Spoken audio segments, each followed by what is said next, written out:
जननीं शारदां देवीं रामकृष्णं जगद्गुरुं पादपद्मे तयो श्रुत्वा प्रणमामि मुहुर्मुहुः.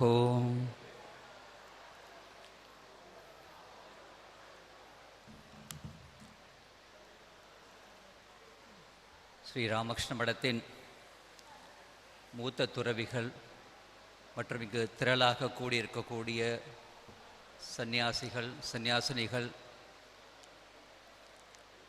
மற்றும் ஸ்ரீராமகிருஷ்ணர் தனது கண்மணிகளாக போற்றக்கூடிய ஸ்ரீராமகிருஷ்ண பக்தர்கள் அனைவருக்கும் வணக்கம். வணக்கம். அது டீ சாப்பிட்ட மாதிரியே இல்லையே.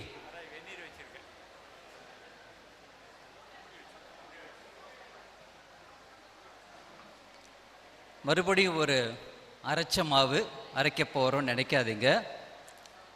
ராமகிருஷ்ண மடத்து துறவிகள் பேசினாலும் அரைச்ச மாவு அரைக்கிறது இல்லை.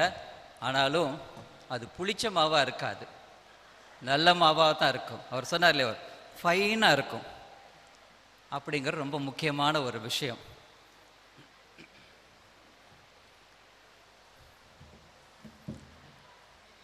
ஏன் வாழ்க்கையை அரைச்சமாகவே அரைக்கிறோம் அப்படின்னா, இதில் ஒரு முக்கியமான விஷயம் இருக்குது. ராமாயணத்தில் தசரதர் 10,000 ஆண்டுகள் வாழ்ந்தாராம். நம்ம 30லேயே மூட்டு வலி வந்துடுது, 40ல் முதுகுவலி வந்துடுது. இப்படியெல்லாம் இருக்கும் போது 60ல் போனால் போரும் அப்படின்னு நாம மட்டும் இல்லை, மற்றவங்க நினைக்க ஆரம்பிச்சிடுறாங்க. அப்படி இருக்கும் போது ஒரு மனிதர், அதுவும் சக்கரவர்த்தி, அவர் 10,000 ஆண்டுகள் வாழ்ந்தாராம். அப்படின்னு அவர் போர் அடிச்சிருக்காதா? அந்த கேள்விக்கு ராமாயணத்தில் விளக்கம் இருக்கு. அவருக்கு போரே அடிக்கலையாம். ஏன் தெரியுமா? ஏன் போர் அடிக்கலை சொல்லுங்க, யோசனை பண்ணி பாருங்க. அவர் ராஜா, என்டர்டெயின்மெண்ட் நிறைய இருக்கும், ஜாலியாக இருந்திருப்பார். 3 மனைவிகள், இவ்வளோ பெரிய ராஜ்யம், வேலையே செஞ்சிருக்க மாட்டார். எல்லாத்தையும் விட்டுட்டு சுத்தபாஞ்சி மரம் சொன்ன மாதிரி ஜாலியாக இருக்கலாம். அப்படி இல்லை. எதை அவர் கடைபிடித்தாரோ அதனால் தான் அவர் அதிக காலம் ஆரோக்கியமாக நல்ல விதமாக உயிர் வாழ்ந்தார். எதை கடைபிடித்தார்? ஆன்மீகத்தை புரிந்து கொண்டார், தர்மத்தை கடைபிடித்தார். எதை கடைபிடிச்சார்? தர்மத்தை கடைபிடித்தார். கடைபிடித்தர்னா அனுசரணம் பண்றது, தர்மத்தின்படி வாழ்வது. தர்மம் என்ன சொல்லியிருக்கோ அதன்படி வாழும் போது போர் அடிக்காது. ஏன் ஸ்ரீராமகிருஷ்ண அமுத வழிகள் படிக்கும் போது பார்த்தீங்கன்னா சொன்னதே சொல்லிட்டு இருப்பாங்க. அது சொன்னதே சொல்றது. அப்படி பார்த்தா நம்ம எல்லாருமே அதானே செய்கிறோம். சாப்பிட்டுக்கிட்டே இருக்கோம், டெய்லி சாப்பிட்டுக்கிட்டே இருக்கோம், டெய்லி தூங்கிக்கிட்டே இருக்கோம், டெய்லி பேசிக்கிட்டே இருக்கோம். செய்ததை ஒழுங்காக செய்வது தான் முறையான வாழ்க்கை. ஏதோ ஒரு நாள் வந்துட்டு பெருசா ஏதோ செஞ்சுட்டு போறதல்ல.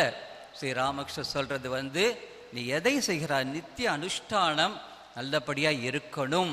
அது ரொம்ப முக்கியமான ஒரு விஷயமாக இருக்கு. அவர் தர்மத்தை கடைபிடித்தார். அதனால அவரால் நிறைய இது பண்ண முடிஞ்சது, நிறைய காலம் வாழ முடிந்தது, நல்லபடியாக வாழ முடிந்தது. யார் கடைபிடிக்கிறார்களோ, கடைபிடிப்பவர்கள் சொல்லும் போது கடைபிடிக்காதவர்களுக்கு அரைச்ச மாவு, இதை பற்றி தெரியாதவங்களுக்கு புளிச்ச மாவு. ஆனால் இதுதான் மாவு.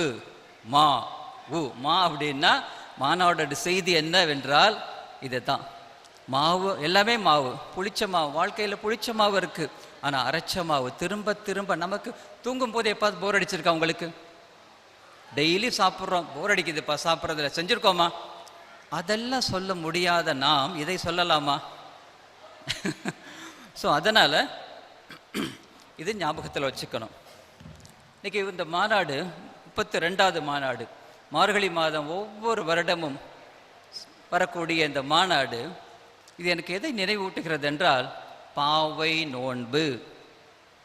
மார்கழி திங்கள் மதி நிறைந்த நன்னாள்.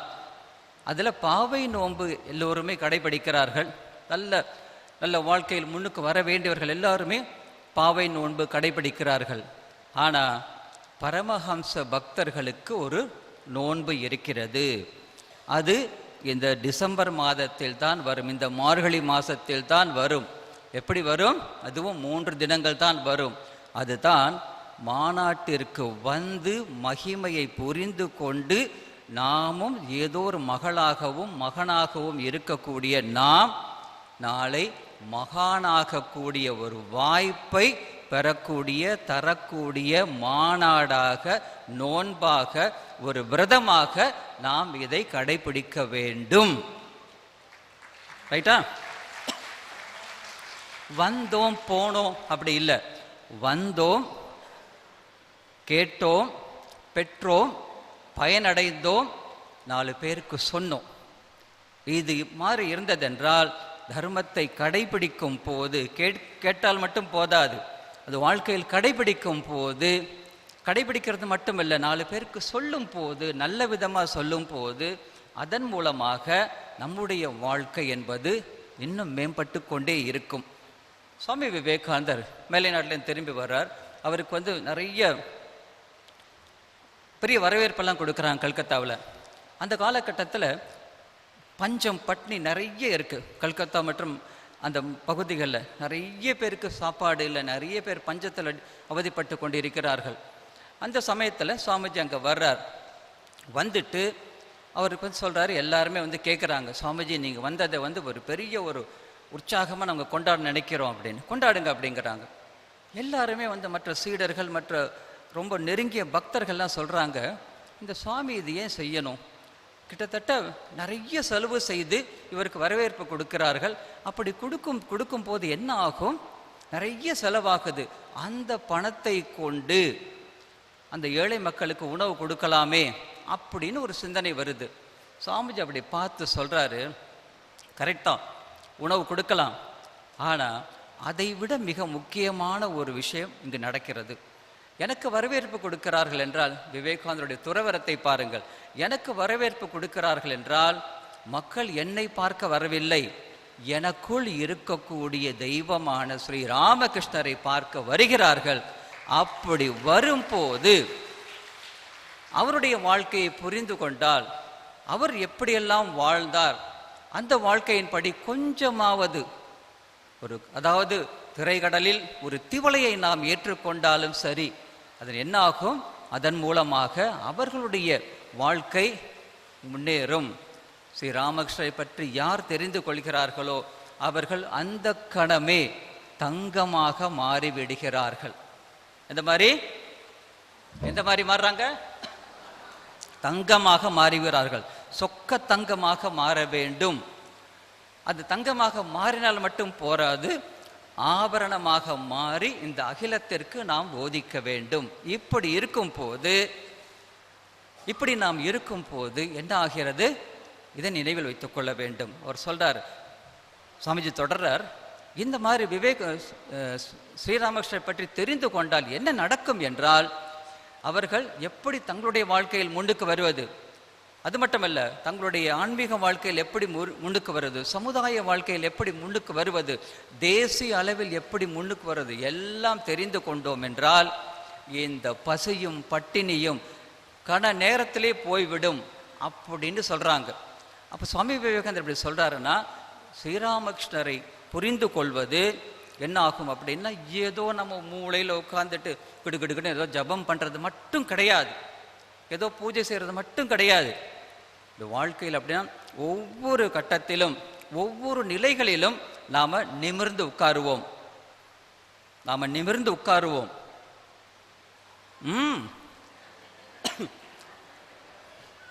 ஞாபகம் வச்சுங்க, நமக்கு வயசாயிடுச்சுன்னு நினைக்காதீங்க.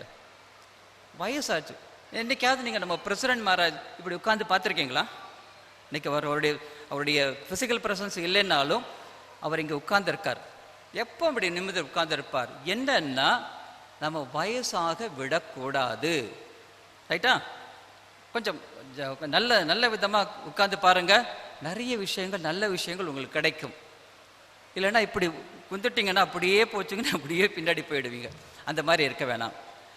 ஸ்ரீராமகிருஷ்ணருடைய வாழ்க்கையை படிக்கும் போது என்ன வருது அப்படின்னா, இது நாம் முன்னேறுகிறோம். எங்கெல்லாம் முன்னேறுகிறோம்? தனிநபர் வாழ்க்கையில் முன்னேறுகிறோம், சமுதாய வாழ்க்கையில் முன்னேறுகிறோம், ஆன்மீக வாழ்க்கையில் முன்னேறுகிறோம். இது ஞாபகத்தில் இதான் நம்ம பெறக்கூடிய விஷயங்கள். அப்படி பார்க்கும்போது ஆன்மீக வாழ்க்கையை எளிமைப்படுத்தியவர் ஸ்ரீ ராமகிருஷ்ணர். இன்றைக்கி நான் பார்த்த இந்த இந்த இந்த இன்னைக்கு மாநாட்டில், இந்த 32வது மாநாட்டில் இந்த மூடுங்கிறது 32 இருக்கு இல்லையா, அந்த மூடுங்கிறது மிக முக்கியமாக இருக்குது. தெரிந்து செய்தார்களோ தெரியாமல் செய்தார்களோ தெரியவில்லை. பார்த்தோன்னா நம்ம பரமசுகாஞ்சி சொல்கிறார், ஸ்ரீராமகிருஷ்ணரிடமிருந்து 3 முக்கிய உபதேசங்கள். மாதாஜி சொல்கிறாங்க சாரதா தேவியாரிடமிருந்து 3 முக்கிய உபதேசங்கள். சத்யபிரபாந்த சொல்கிறாரு சுவாமி விவேகானந்தரிடமிருந்து 3 முக்கிய உபதேசங்கள். 32க்கு 3க்கு ஏதோ கனெக்ஷன் இருக்குது. அப்போ 3ன்னு சொல்லும் போது சரி நாம் ஒரு 3 சொல்லலாமே, நாம் ஒரு 3 கடைபிடிக்கக்கூடிய, அதாவது உபதேசங்களை பெறுவதற்கு முன்பு விரதங்களை கடைபிடிப்பது முக்கியம். பாவை நோன்பு நோற்பதற்கு முன்பு பரமஹம்சர் நோன்பை புரிந்து கொள்ள வேண்டும்.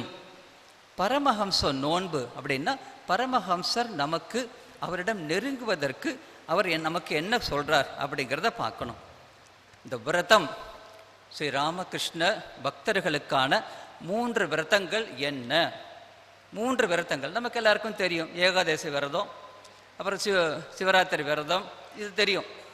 இது வெறும் சாப்பாடு இல்லாமல் எனக்கு தெரிஞ்ச ஒருத்தர் இருக்கார். விரதம் அப்படின்னா அன்னைக்கு சோறு சாப்பிட மாட்டார், ஆனால் இட்லி சாப்பிடுவார். இது விரதம் இல்லை. அன்னைக்கு தான் செலவு ஜாஸ்தி ஆகும். ஏன்னா பழங்களாகவே சாப்பிடுவார். அப்போ என்ன ஆகும்? பழங்கள் நிறைய சாப்பிடுவாங்க. அப்படி இல்லை. விரதம் என்றாலே உடைய வாழ்க்கை எனும் ரதத்தை விவேகமாக கொண்டு செல்வதற்கான விரதம். அது ஒரு அமைப்பு. அப்படி இருக்கும்போது 2 விதமான விரதங்கள் இருக்கின்றன. ஒன்று, ஒரு முக்கியமான விரதம். மனிதனுக்கும் இறைவனுக்கும் 2 முக்கியமான விரதங்கள் இருக்கான். மனிதனுக்கு இருக்கக்கூடிய விரதம் என்னன்னா, ஆழ்வார் பாடுவார், யாதாகிலும் பற்றி இறை நீங்கும் விரதம். யாதாகிலும் பற்றி, எதையாவது பிடிச்சுக்கிட்டு, ஒரு வாட்ஸ்அப்போ ஒரு டிவியோ இல்லை ஏதாவது ஒன்று பிடிச்சுக்கிட்டு இறைவனை மறப்பதற்கான விரதத்தை தெரிந்தோ தெரியாமலோ மனிதன் ஒவ்வொருவனும் செய்து கொண்டே இருக்கிறான். Yes or no? Yes or no? செய்கிறோமா இல்லையா? இறைவனை மறப்பதில் மனிதனுக்கு தனி சுகம். இது ஒரு பக்கம். இன்னொன்று, இறைவனுக்கு ஒரு விரதம் இருக்கான். இது எக்கேடு கெட்டு போனாலும் இவர் இல்லை, இது எக்கேடு கெட்டு போனாலும் இவனை காப்பது என் கடமை என்ற விரதத்தை இறைவன் தொடர்ச்சியாக அனுஷ்டித்து கொண்டே வருகிறானாம். சாரதாமாவுடைய வாழ்க்கையில் நம்ம பார்க்கலாம். என்னுடைய மகனோ மகளோ சேற்றை பூசிக்கொண்டு அங்கே அப்படியே சகதியில் அலைந்தாலும், சகதியில் சிக்கி கிடந்தாலும் அவனை எழுப்பி என் மடியில் வைத்து அவனை சரி செய்வது தான் என்னுடைய விரதம். உண்டா இல்லையா? இறைவனுக்கான விரதம், மனிதனுக்கான விரதம். இந்த 2 விரதத்தை நாம் நல்ல விதமாக புரிந்து கொண்டோம் என்றால் என்ன நடக்கும்? அருமையான விஷயங்கள் நடக்கும். ஒன்று, நம்ம நல்லா புரிஞ்சுக்கணும். சில பிள்ளைங்கள்லாம் வந்திருக்காங்க, புதுசாக வந்திருக்காங்க. இந்த சப்ஜெக்ட் கொஞ்சம் ஆழமான சப்ஜெக்ட். ஆனால் ஆர்வம் உள்ளவர்களுக்கு ஆழமான சப்ஜெக்ட் தான் பிடிக்கும். அதனால் இதை நாம் புரிந்து கொள்ள வேண்டும். 2 விரதத்தை பார்த்தோம். அடுத்தது, சமய வாழ்க்கைக்கும் ஆன்மீக வாழ்க்கைக்கும் என்ன வித்தியாசம்ங்கிறது பார்க்கணும்.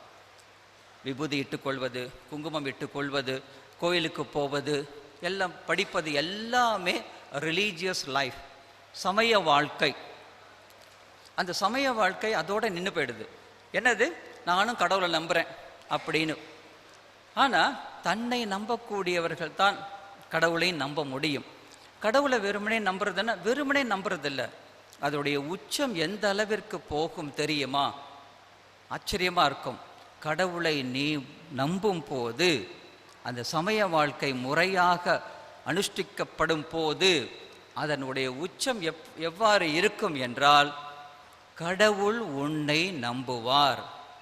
Repeat please. கடவுள் உங்களை நம்புவார். அது ரொம்ப முக்கியம். நான் கடவுளை நம்புவது சமய வாழ்க்கை, ரிலீஜியஸ் லைஃப். கடவுள் என்னை நம்புகிறார் ஆன்மீக வாழ்க்கை. ரொம்ப அருமையான விஷயம் இது, குறித்து நல்லா புரிஞ்சுக்கணும். அது ஆன்மீக வாழ்க்கைன்னா கடவுள் என்னை நேசிக்கிறார், கடவுள் என்னை நம்புகிறார், அதனால தான் எனக்கு இந்த மாதிரி ஒரு வேலை கொடுத்துருக்கார், எனக்கு இந்த மாதிரி ஒரு இது பண்ணியிருக்கார் அப்படிங்கிறத நாம் புரிஞ்சுக்கணும். இந்த ஆன்மீக வாழ்க்கையில் நாம் புரிஞ்சுக்கணும்.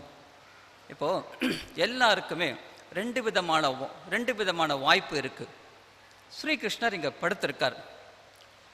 போர்க்காலம், குருஷேத்திர வார், தர்ம யுத்தம் நடக்கப் போகிறது. அந்த சமயத்தில் துரியோதனனுடைய படைக்காக ஆள் தேடி வந்திருக்கிறார். அர்ஜுனனும் ஆள் தேடி வந்திருக்கிறார். ஒரு சமயம் எல்லாருக்கும் தெரிஞ்ச விஷயமாக கூட இருக்கலாம். கிருஷ்ணர் படுத்திருக்கார். ஒருத்தன் தலையை பிச்சுக்கிட்டு எப்படியாவது இந்த கிருஷ்ணன்கிட்ட இருக்கக்கூடிய படையை எடுத்துக்கணும் அப்படிங்கிறதுக்காக தலையை பிச்சுக்கிறவன் தலைமாட்டில் அமர்ந்திருக்கிறான். ரைட்டா? இன்னொருத்தன் எப்படியாவது பகவானுடைய பாதத்தை பற்றி விட்டால் போதும், எல்லா பலனும் எனக்கு கெட்டிவிடும் என்பதற்காக அர்ஜுனன் ஸ்ரீ கிருஷ்ணருடைய பாதத்தின் அருகில் அமர்ந்திருக்கிறார். தலையை பிச்சுக்கிறவன் எங்கே உட்கார்றான்? தலைமாட்டில் உட்கார்றான். பாதத்தை பற்றுபவன் பாதத்தின் அடியில் உட்கார்றான். இதே மாதிரி தான் நம்முடைய ஒவ்வொருவருக்கும் இந்த வாய்ப்பு இருக்கு. என்ன வாய்ப்பு? இறைவனுடைய விஷயங்கள், இறைவனிடமிருந்து நம்ம எதெல்லாம் எடுக்கலாம் அது எடுக்க போகிறோமா, அல்லது இறைவனையே ஏற்றுக்கொள்ள போகிறோமா? தஸ்மின் துஷ்டே ஜகத் துஷ்டம். இறைவனை நாம் ஏற்றுக்கொண்டு விட்டோம் என்றால், இறைவனுக்கு தகுந்தபடி நாம் மாற்றிக்கொண்டு விட்டோம் என்றால் எல்லாமே பெற்றதற்கு சமமாகிவிடும். ஜெகத் அப்படி எல்லாமே நமக்கு என்னென்ன வேணுமோ எல்லாமே நமக்கு கிடைக்கும். அப்படி இருக்கும்போது பஞ்சதசின்னு ஒரு வேதாந்த கிரந்தம், அதில் ஒரு அருமையான ஒரு விஷயம், ரெண்டு விதமான சிருஷ்டி சொல்கிறாங்க. படைப்பு ரெண்டு விதமாக இருக்குது. என்ன படைப்பு? இந்த உலகம், இந்த படைப்பு இருக்கு இல்லையா, இதுவே ரெண்டு விதமாக நாம் பார்க்க முடியுமா? ஒரு படைப்பு ஜீவ சிருஷ்டி, இன்னொன்று ஈஸ்வர சிருஷ்டி. ஜீவன்னா ஜீவாத்மா, ஜீவ சிருஷ்டி. இன்னொன்று ஈஸ்வர சிருஷ்டி. ஜீவ சிருஷ்டினா என்ன? நான் ஆசைப்பட்டபடி தான் நடக்கணும், என்னுடைய விருப்பம் தான் நடக்கணும், என்னுடைய அகங்காரத்தின்படி தான் நடக்கணும், என்னுடைய கர்ம வினைகளின் படி தான் நடக்கும். சாதாரண மக்களுடைய வாழ்க்கையெல்லாம் பார்த்தீங்கன்னா அவங்களுடைய விருப்பமாக இருக்கும். அவங்க என்ன எதிர்பார்க்குறாங்களோ அப்படி தான் இருக்கும். அவங்களுடைய போக்கு எப்படி இருக்கோ, அவருடைய கர்ம வினைகள் எப்படி இருக்கோ அதன்படி தான் இருக்கும். என்னன்னா அவனுக்கு அவன்தான் உச்சக்கட்ட ஆற்றல் வாய்ந்தவன், அவ்வளோதான். அது ஜீவ சிருஷ்டி. நான் என்னுடைய வாழ்க்கையை நான் வடிவமைத்துக் கொள்கிறேன். இது தன்னம்பிக்கை மேட்டர் கிடையாது. என்னுடைய ஆசை அபிலாஷைகள், அகங்காரம், கர்ம வினை, எனக்குன்னு என்ன இருக்கோ அதுபடியே தான் போயிட்டு இருக்குது. இது ஜீவ சிருஷ்டி. இன்னொன்று ஈஸ்வர சிருஷ்டி. அது என்னது ஈஸ்வர சிருஷ்டி? என்னை ஏன் இறைவன் படைத்தான்? இந்த பிள்ளைக்கு தெரியாது.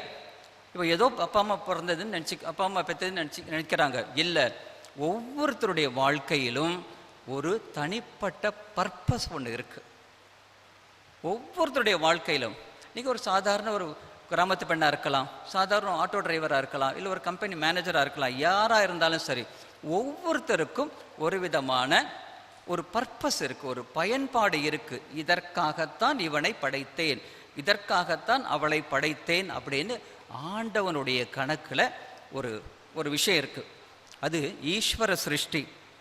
என்னன்னா ஆண்டவன் நமக்காக ஏற்படுத்தி கொடுத்த வாழ்க்கை.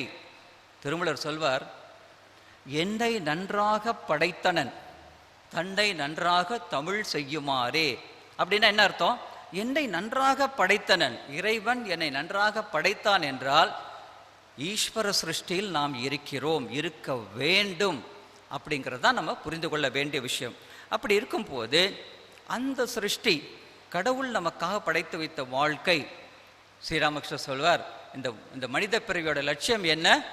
இறைவனை அடைவது. அப்படின்னா இறைவன் எனக்காக என்ன வேலை வச்சிருக்கார், இறைவன் என்னுடைய வாழ்க்கை எவ்வாறு அமைத்து கொள்ள வேண்டும் வைத்திருக்கிறார், அதன்படி நான் இருக்கிறேனா? அதை புரிந்து கொள்வதற்கு இந்த உலக வாழ்க்கையை கொஞ்சம் கவனித்து பார்த்தா போகிறோம். நம்முடைய கவனம் எல்லாம் அவசர கொடுக்க நம்ம எதாவது கவனிச்சிரும். சீக்கிரம் சம்பாதிக்கிறது எப்படி, சீக்கிரம் கல்யாணம் பண்ணிக்கிறது எப்படி, சீக்கிரம் குழந்தை குட்டி பெற்றுக்கிறது எப்படி, அப்புறம் போன வருஷம் கல்யாணம், இந்த வருஷம் எல்கேஜி, அந்த மாதிரிலாம் போய்கொண்டிருக்கிற அவசர கால உலகம் இது. எல்லாமே டக்கு டக்கு டக்குன்னு முடிக்கணும்னு நினைக்கிறாங்க. ஆனால் இந்த உலக வாழ்க்கையை அவதானிக்கும் போது, ஒவ்வொன்றையும் நிதானமாக பார்க்கும் போது பெரிய விஷயங்கள். சுவாமி பஜனானந்தர் சொல்வார், there is a larger life அப்படிம்பார். Larger life. சின்ன விஷயம். இன்றைக்கி நம்ம இவ்வளோ உட்காந்து பேசுகிறோம், நீங்கள் கேட்குறீங்க அப்படின்னா, இதுக்கு பின்னாடி இந்த மாநாட்டில் அங்கத்தினர்கள் எவ்வளோ மீட்டிங் போட்டு பேசியிருப்பாங்க, எவ்வளோ ஆராய்ச்சி பண்ணியிருப்பாங்க. இதெல்லாம் ஞாபகம் வச்சுக்கணும். இதற்கு பின்னாடி ஒரு லார்ஜர் லைஃப் இருக்குது. அந்த லைஃப், அதை பற்றி தாய்மானவர் ஒரு அருமையான பாடல் பாடுவார். இந்த பூதம், பஞ்சபூதம், சூரியன் உதிக்கிறான், சந்திரன் வருகிறது, நட்சத்திரங்கள் வருகின்றன, காற்று வீசுகிறது, ஆறு ஓடுகிறது, எல்லாமே பார்த்தோம்னா இதுக்குள்ளார ஒரு அருமையான ஒரு ஹார்மனி இருக்கு, ஒரு அருமையான ஒரு நியதி இருக்கு. யாரோ ஒருத்தர் இதை நன்றாக இயக்கி கொண்டிருக்கிறார். அந்த இயக்கத்திற்கு நான் புரிந்து கொள்ள வேண்டும், முதலில் ஏற்றுக்கொள்ள வேண்டும், அதன்படி என்னுடைய வாழ்க்கையை கொண்டு செல்ல வேண்டும். இறைவா, அந்த வாழ்க்கையில், ஈஸ்வர சிருஷ்டி என்ற அந்த வாழ்க்கையில் என்னுடைய நிலை என்ன அப்படின்னு பார்க்கும்போது வாழ்க்கை மிக மிக மிக அற்புதமாக இருக்கும். என்னைக்கோ ஒரு தடவை ஆனந்தம் அடைகிறது வெஸ்டர்ன் மெத்தட். அதாவது ஆடிக்கு ஒரு நாள், அமாவாசைக்கு ஒரு நாள் சொல்லுவாங்க இல்லையா. ஏதோ ஒரு காலத்தில் ஆனந்தமாக இருப்பது மேற்கத்திய முறை. அதாவது நம்முடைய பாரத முறை கிடையாது. பாரத முறை எது என்றால், எப்போதும் ஆனந்தமாக இருப்பது, நொடிக்கு நொடி ஆனந்தமாக இருப்பது. ஸ்ரீ ராமகிருஷ்ண பக்தர்கள் எப்படி இருப்பாங்கன்னா, என்றைக்கும் ஆனந்தமாக இருக்க வேண்டும். அதற்கு தாய்மானோட ஒரு பாட்டை புரிந்து கொண்டால் ரொம்ப நல்லா இருக்கும். பாராதி பூதமெல்லாம் பார்க்கும் கால், அப்பரத்தின் சீராக நிற்கும் திறம் கண்டாய், நெஞ்சே நேராக அத்திருவருளில் நிற்பது அல்லால், கற்கும் நெறி இனி யாது கான். பியூட்டிஃபுல்லான பாட்டு. எல்லாத்தையும் பார்த்தா ஒரு நியமம், ஒரு ஒழுங்கு, ரிதம் அப்படிம்பாங்க சம்ஸ்கிருதத்தில். அந்த ஒழுங்கு, ஒரு நேர்த்தி இருக்கு. அந்த நேர்த்திக்குள்ள நம்ம போயிடணும். அந்த நேர்த்தியை புரிந்து கொண்டாலே போதும், குறைந்தபட்சம் நம்பினாலே போதும், நம்முடைய வாழ்க்கை பெரிய அளவில் வரும். அந்த வாழ்க்கையை தான் ஸ்ரீராமகிருஷ்ணர் சொல்றார் பகவன் லாபம் அப்படிங்கிறார். பகவத் லாபம் அப்படின்னா இறைவனை பிடித்து கொள்வது. இறைவனை கெட்டியாக பிடித்துக்கொள்ளு. இறைவனை கெட்டியாக பிடிக்கிற நேரம் அந்த படத்தை போய் கெட்டியாக பிடிச்சிக்கிறதா இல்லை, அந்த இறை தன்மையை நமக்குள் எழுப்பிக் கொள்வது. அதுதான் பாவை நோன்பு, அதுதான் பரமஹம்ச நோன்பு. அதனால தான் ஸ்ரீராமகிருஷ்ணனுடைய பக்தர்களுக்கான 3 விரதங்கள் என்னன்னு பார்க்கலாம். இப்போது இது கொஞ்சம் நான் பேசுறது கொஞ்சம் தலைக்கு மேலே போகிற மாதிரி இருக்கும். மறுபடியும் நிமிர்ந்து உட்காருங்க, ஜம்முன்னு உட்காருங்க. ஆண்கள் அதே மாதிரி நிமிர்ந்து உட்காருங்க. ஏன்னா மனிதன் நிமிர்ந்து அமர வேண்டும். மார்க் அரேலியஸ் சொல்வார், மனிதன் நிமிர்ந்து அமர வேண்டும், அவனை நிமிர்த்தி வைக்கக்கூடாது. நிமிர்த்தி வைத்தால் என்ன? நிமிர்ந்து அமர்ந்தால் சிவம், நிமிர்த்தி வைக்கப்பட்டால் கரெக்டாக சொல்லுங்க. நம்ம யாரு? சியா சாவா? C, right. இப்போ சட்டுன்னு புரிஞ்சுக்கிறதுக்கு நம்முடைய தவத்திரு கௌதமாஞ்சி மகாராஜ், நம்முடைய பிரசிடென்ட் மகாராஜ், அவர் வாழ்க்கையை பாருங்க. நீங்கள் ஒரு சின்ன ஒரு உதாரணம் புரிந்து கொள்வதற்காக. இப்போ நம்ம இருக்கிறதுலையே, நம்ம பார்க்குறதுலேயே எத்தனையோ துறவிகள் உட்பட, பக்தர்கள் உட்பட பார்த்தோம் அப்படின்னா, அவரிடம் இருக்கக்கூடிய அன்பு பெரிய அளவு இருக்கா இல்லையா? Yes or no? அன்பு, அறிவு, அடக்கம். ஆச்சா, 3வது அன்பு, அறிவு, அடக்கம். அதுக்கப்புறம் ஆற்றல். ஆற்றல் உட்கார்ந்தாருன்னா அப்படியே உட்கார்ந்துருப்பார். என்ன வயசு? 96.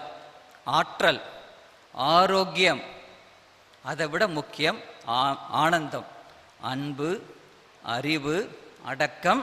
அப்புறம் அடுத்தது ஆற்றல். உங்களை மிரட்டுறேன்னு நினைக்காதீங்க, இல்லைன்னா நம்ம பின்னாடி போயிடுவோம், சீசா ஆயிடும். இல்லையா? அதனால தான் கேட்குறேன், உங்களை ஜஸ்ட் உங்களை இன்வால்வ் பண்ணிக்கிறேன், வேற ஒன்றும் இல்லை.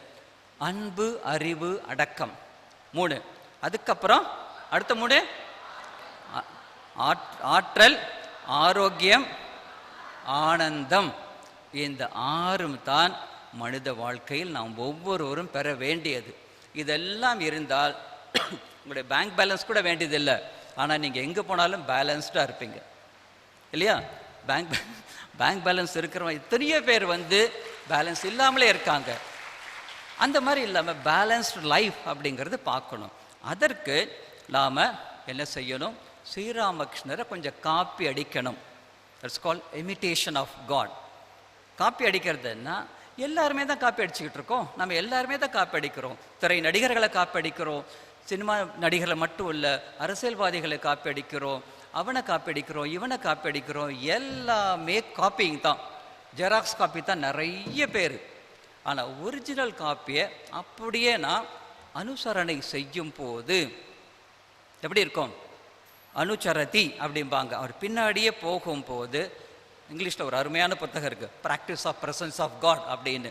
அந்த கடவுளை நாம் அந்த மாதிரி கொண்டு போகும்போது, அவர் எப்படி செஞ்சாரோ அதே மாதிரி நம்ம செய்யும் போது என்ன நடக்கும்? ஸ்ரீராமகிருஷ்ணன் என்ன செஞ்சார்? 3 விஷயந்தான் செஞ்சார் அவர்.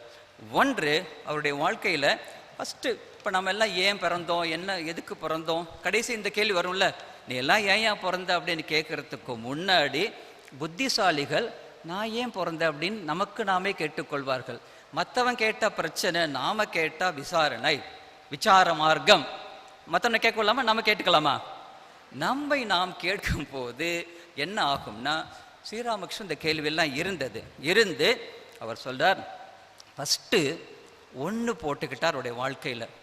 ஆண்டவனை புரிந்து கொண்டார். நம்பர் 1. அவர் அந்த ஆண்டவன் என்ன விரும்பினாரோ அதன்படியே நடந்தார். நம்பர் 2. 3வது, தன்னிடம் வந்த மக்கள் மட்டுமல்லாமல் எதிர்காலத்தில் வரக்கூடிய எல்லாருக்குமே அவர் சொன்னது என்னவென்றால், 1 போடு, அதுக்கப்புறம் 0 போட்டுக்கிட்டே போ, இந்த 1 போடுறதுக்கு மறக்காதே அப்படின்னு. முதலில் 1, அதன் பிறகு 0 அப்படின்னா, முதலில் இறைவனை உடைய வாழ்க்கையில் கொண்டு வந்துரு. கொஞ்சமாவது பக்தி வச்சுக்கோ, கொஞ்சமாவது காலையில் ஒரு சுவாமி சொல்லிட்டு இருந்தார் இல்லையா, கொஞ்சமாவது ஜபத்தியானம் பண்ணுங்க அப்படின்னு. அது மாதிரி முதலில் 1 போடு, அதன் பிறகு நீ என்ன போட்டாலும் 1க்கும் மதிப்பு, 0த்திற்கும் மதிப்பு. அதை ஸ்ரீராமகிருஷ்ணன் முதலில் செய்தார். 2வது, அந்த 1ஐ மட்டுமே நம்பி இருந்தார். 2வது பாயிண்ட்.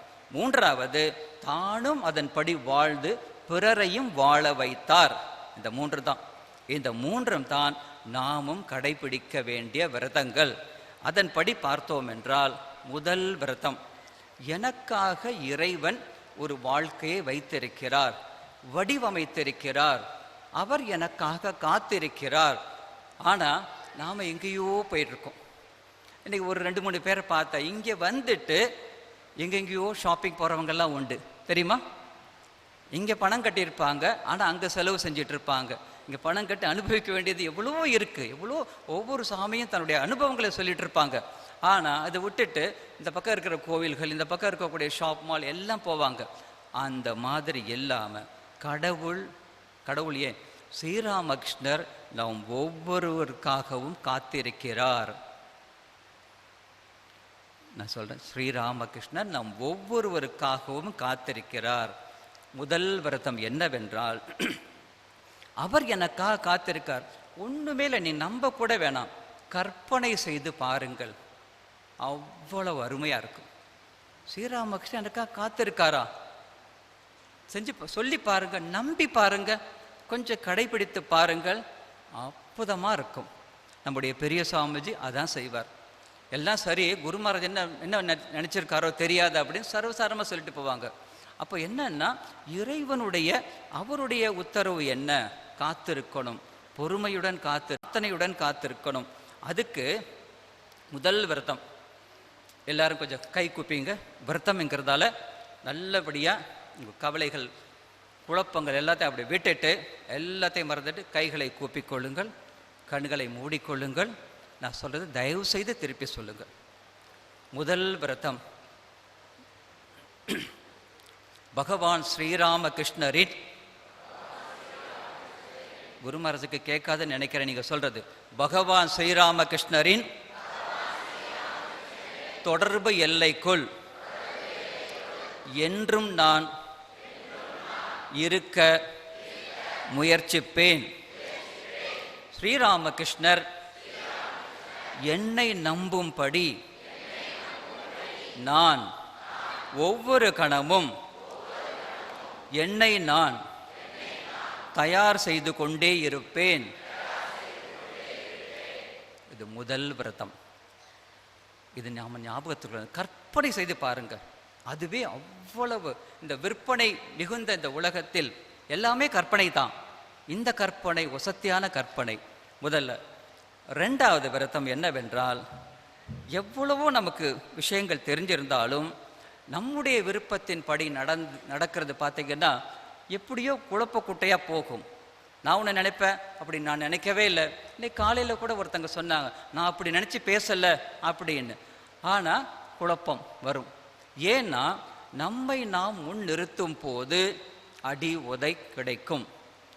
நம்முடைய விருப்பம், நம்முடைய அகங்காரம், நம்முடைய ஆசை, நம்முடைய எண்ணம் என் விருப்பத்தின் படிதான் நடக்க வேண்டும் என்று நினைக்கும் போது ஆன்மீக வாழ்க்கையில் வைஷ்ணவ இலக்கியத்துங்க சொல்வாங்க, அதான் அகங்காரத்தாலே இவ்வுலகில் பேரு, அகங்கார ராகித்யத்தாலே அவ்வுலகில் பேரு அப்படின்னு சொல்லுவாங்க. அப்போ என்னன்னா, அகங்காரமாக நம்ம இருந்தால் தான் இந்த உலகத்தில் இருக்க முடியும். ஆனால் ஆண்டவன் முன்பு அகங்காரம் காட்ட முடியாது. ஏன்னா நம்ம அகங்காரம் காட்டும் போது நமக்கு முன்னாடி 2 முளைக்கும், பின்னாடி 1 முளைச்சிரும். அது என்ன கண்டுபிடிங்க.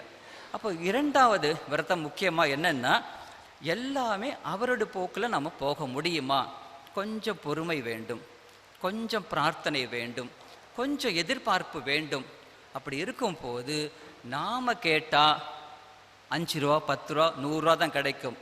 ஆனால் ஸ்ரீராமகிருஷ்ணர் தருவதாக இருந்தார், பிளாங்க் செக் கொடுப்பார். ஞாபகம் வச்சுங்க. நாம் பிச்சைக்காரத்தனமாக தான் போய் கேட்போம். ஆனால் அவர் கோடீஸ்வரர், சக்கரவர்த்தி. அவர் எப்படி கொடுப்பார் இல்லையா? அந்த மாதிரி கொடுப்பார். ஆனால் நமக்கு பொறுமை கிடையாது, கொஞ்சம் பிரார்த்தனை செய்ய மாட்டோம். அவசரப்பட்டு எனக்கு தான் வேணும் அப்படின்னா நீ எவ்வளோ கேட்குறியோ அவ்வளோதான் கிடைக்கும். நீ கேட்கலன்னா இறைவனுடைய போக்கில் விட்டேன்னா அனைத்தும் கிடைக்கும். அது அக்கண்டானந்த சுவாமி திரும்ப திரும்ப சொல்லக்கூடியது. ரெண்டாவது விரதம், எனக்கு நான் நல்லா பேசுகிறேன்னு சொல்லி ஒரு ஸ்லிப் வந்திருக்கு, இன்னொரு 5 நிமிஷத்தில் முடிக்க சொல்லி. ரெண்டாவது விரதம், மறுபடியும் நிமிர்ந்து அமருங்கள். கண்களை, அதாவது கண்டதெல்லாம் பார்க்குறோம் இல்லையா, அது பார்க்க வேண்டாம் அப்படின்னு சொல்லி கண்களை மூடி இரண்டாவது விரதம் பகவானிடம் ஸ்ரீராமகிருஷ்ணருடைய அவருடைய திருமேனியை இப்படி நெஞ்சில் தரித்து கொண்டு இதை சொல்லுங்கள். இரண்டாவது விரதம், என் செயல்களிலும் சிந்தனைகளிலும் முயற்சிகளிலும் முனைப்புகளிலும் நான் வேண்டுவது எனது திருப்தி அல்ல, ஸ்ரீராமகிருஷ்ணரின் திருப்தி தான். அந்த திருப்தியை காணவே முயற்சிப்பேன். எதிலும் என்னை, என் விருப்பத்தை, என் சுகத்தை, என் கஷ்டத்தை நான் முன் நிறுத்தாமல் இறைவனையே முன் நிறுத்துவேன். விஷேம தேவஹிதம் யதாயுகு அப்படின்னு வேத மந்திரம் ஒன்று அருமையாக சொல்லும். என்னவென்றால், இறைவனுக்கு திருப்தியாக நான் இருக்கிறேனா, இதை நம்ம பார்க்கணும்.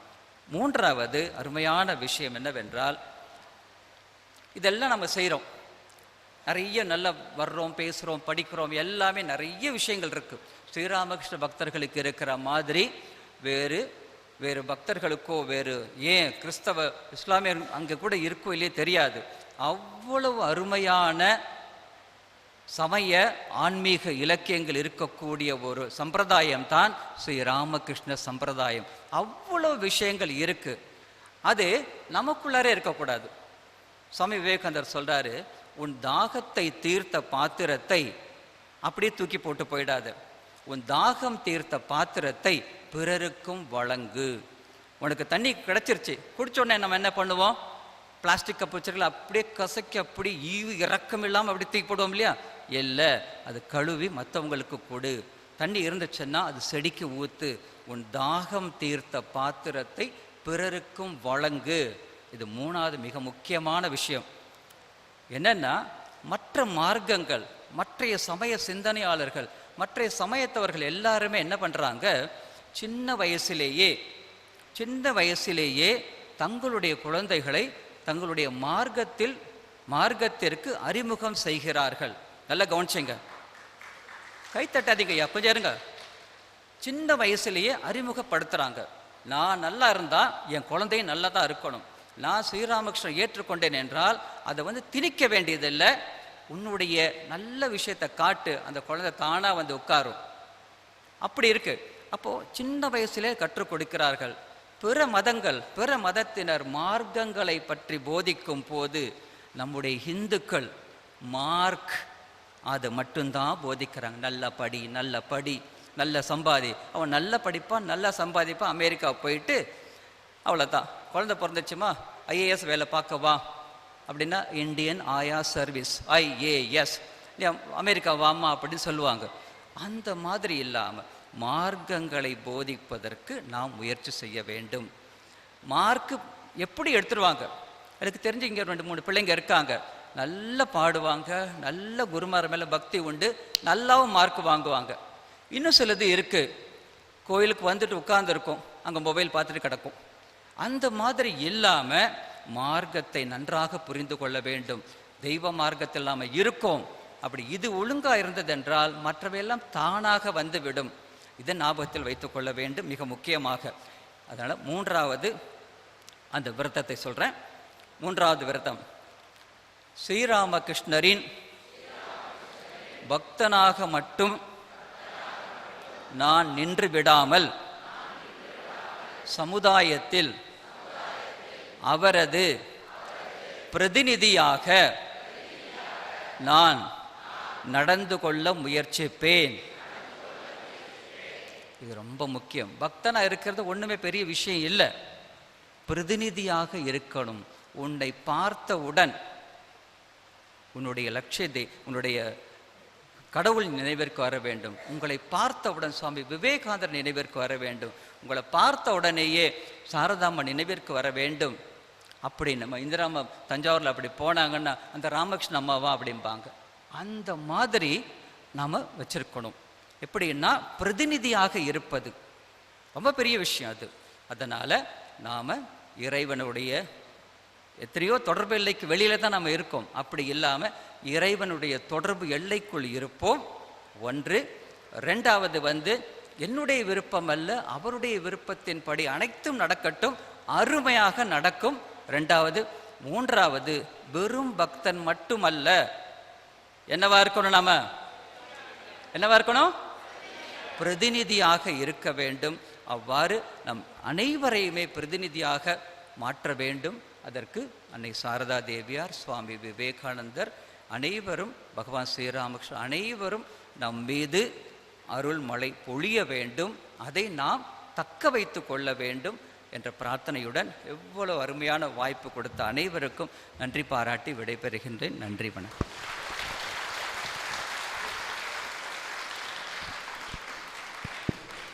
ஜெய் ஸ்ரீ ராமகிருஷ்ணா.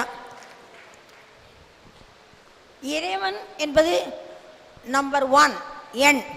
அதன் பின் வந்தால்தான் பூஜ்யத்திற்கு மதிப்பு. ஆண்டவனை புரிந்து கொண்டு அதன்படி நடந்தால் நிம்மதி. சமுதாயத்தில் அவரது பிரதிநிதியாக நாம் நடந்து கொள்ள வேண்டும் போன்ற 3 விரதங்களை கடைபிடித்தால், பரமஹம்ச நோன்பு மேற்கொண்டால் நம் வாழ்க்கை நிம்மதியாக இருக்கும் என்ற அருமையான கருத்துக்களை முன்வைத்த சுவாமிஜி அவர்களுக்கு எங்களது நன்றி கலந்த நமஸ்காரங்கள். இதற்கு அடுத்தபடியாக